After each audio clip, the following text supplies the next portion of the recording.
मौत से बचाया गया एक आदमी खुदा की हम्द करता है। ज़बूर 116। मैं खुदावंद से मोहब्बत रखता हूँ क्योंकि उसने मेरी फरियाद और मिन्नत सुनी है। जो कि उसने मेरी तरफ कान लगाया, इसलिए मैं उम्र भर उसे दुआ करूंगा। मौत की रस्सियों ने मुझे जकड़ लिया और पाताल के दर्द मुझ पर आ पड़े। मैं दुख और गम में गिरफ्तार हुआ। तब मैंने खुदावंद से दुआ की कि आए खुदावंद, मैं तेरी मिन्नत करता हूँ, मेरी जान को रिहाई बख्श।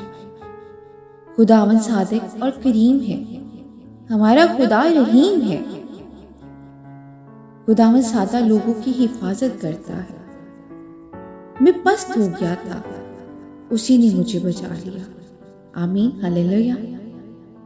आए मेरी जान, फिर मुत्तमिन हो, क्योंकि खुदावंद ने तुझ पर एहसान किया है। इसलिए कि तूने मेरी जान को मौत से, मेरी आंखों को आंसू बहाने से और मेरे पांव को फिसलने से बचाया है। मैं जिंदों की जमीन में खुदावंद के हुजूर चलता रहूंगा।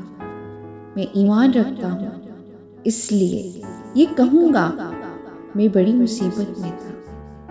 आमीन। खुदावंद के जिंदा पाक कलाम के पढ़े और सुने जाने में इसकी बरकत हो। खुदावंद का शुक्र हो।